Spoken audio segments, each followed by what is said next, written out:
Now that I have managed to get back a little bit of my viewership, it's time I start making videos that aren't just about making some video responses. I need to talk about certain topics such as how and why certain groups of people are performing harm to society. Non-binary people, who are one city group of people, I'm really sick of and tired of hearing the whole same argument of these people bringing up, and to be honest, I'm pretty much kicking the dead horse when it comes to this sort of topic. However, ever since my small rise back on making YouTube videos on the internet, I feel like I need to remind people of my stance on this topic since I have new viewers. I am all in for transgenders, the ones who are transitioning to male or female and vice versa. I have no ill will against those types of transgenders.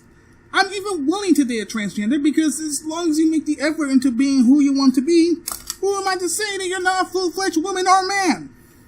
Non-binary people, on the other hand, or even those who just half-ass being trans, are not transgender. At best, they're a mockery to real transgenders. Instead of making my typical video response to non-binary people on the internet, I think this video will sum up almost every non-binary argument. So here's 5 reasons why non-binary people are the worst. Number 1, they throw away biology and science out the window. This is a big one because non-binary people spit in the face of facts. They tend to bring up the fact that some people are not born with either XX chromosome or an XY chromosome. Instead, some have more than one X or Y chromosome, or missing one chromosome. But the thing is that it's rare among humans. The odds vary within some odd deformities, but the most common one has a 1 in 500 chance of being the case. These extra chromosomes, or lack of, have a negative effect on one person. Klinefelter, or I can't pronounce that word, I'm sorry. Klinefelter syndrome, or having an XXY chromosome, have side effects like heart problems, teeth problems, breast growth, just to name a few. These people have to struggle just to live. However, non-binary people use it as an excuse to justify their status. To them, it's less of a deformity and more like a new subspecies of humans.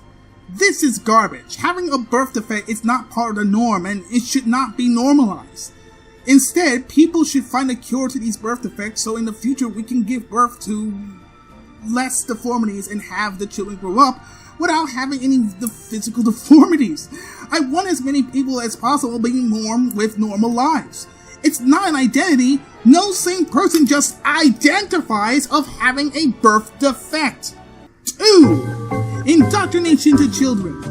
This is becoming more of a theme with the whole babies and transgender children. These children are being led by mostly Tumblrites about how it's normal for a child to transition or to be non-binary. Well, you know what I have to say about that. It's fucking bullshit! Many children don't understand the concept of gender or sex. Hell, this is why pedophiles are looked down upon. They target children and manipulate them into thinking what their parents want them to be. A child is more concerned about learning about how to stand or learning how to sing the alphabet. What the parents are doing is shielding the child from facts. Like I said before, these people spit in the face of science. I feel that children will grow up to be alienated and it's not going to be society's fault. And while giving children freedom to choose to grow up to whatever they want to be seems like a good idea, and not restricting them to buy any toys that is not targeted to their gender, to fool them into thinking that just because they play with different toys or choose to wear different outfits, and I'm using the word choose lightly, means that they're either transgender or non-binary. They have their whole lives ahead of them and we don't need to push bullshit down other people's throats. These people will grow up expecting the red carpet to roll out for them. Once they discover that biology exists, will they question their parents or roll on the floor like a baby and demand the facts to be changed? Look, if you raise the child normally and they still want to transition or hell even be non-binary, that's where you should be happy. This is where they have the moral understanding of sex and gender identity. But to force your identity politics to a child is child abuse. Keep in mind that less than 1% of people are transgender. Even in the most liberal of states like New York, it's possible to live your entire life without meeting a single trans person.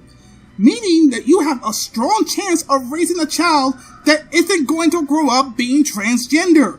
You might as well end up fucking your child. 3. Gender pronouns. This one is less of an issue for me, but it's still a massive gripe for me to pick. You know how transgenders swap their pronouns in order to fit their identity? Well, for non-binary people, it can vary.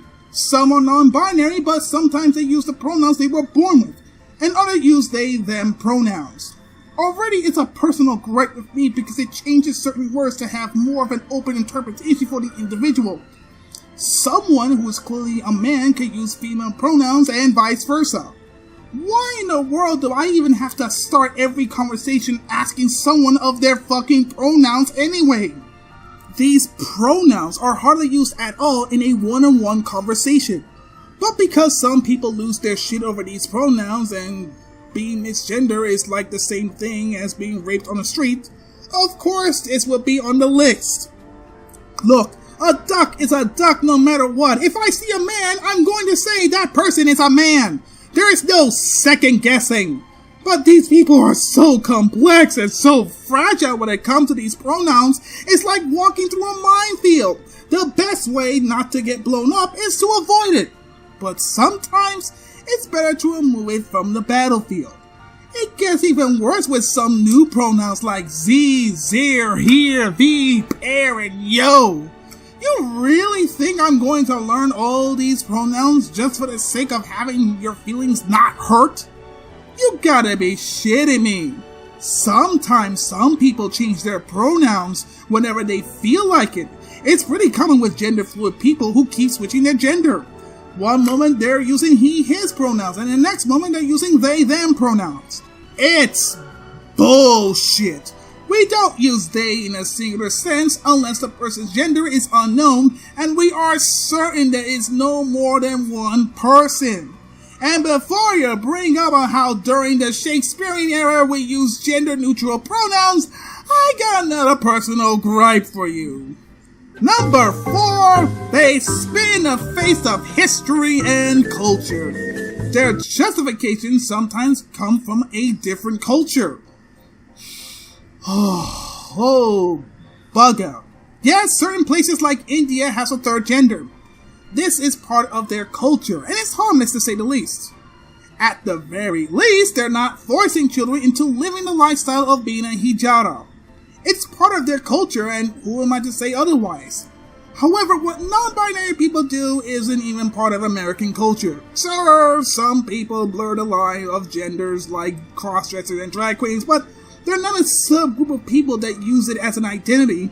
At the end of the day, these people understand what's between their legs is what they are.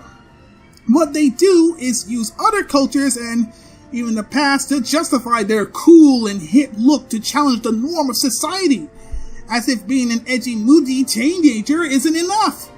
You know what's funny? These are the same people who bitch and moan about cultural appropriation. They're not giving tribute to those people who've grown up with those cultures. They're using other people's cultures as an excuse.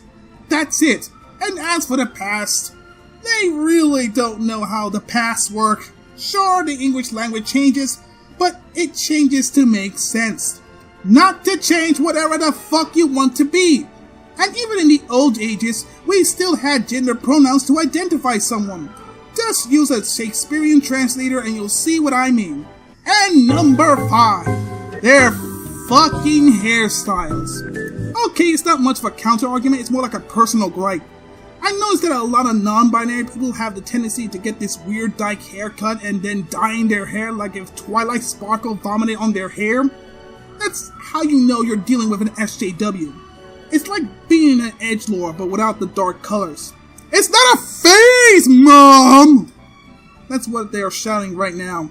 Personally, it makes me grind my teeth seeing that cringe-worthy hairstyle. I covered as many arguments that these non-binary people will make, and my only advice to you normal people is that if you see a non-binary person, treat them like a baby. That's what they are. Babies. I am the Atheist Gamer, and keep gaming on!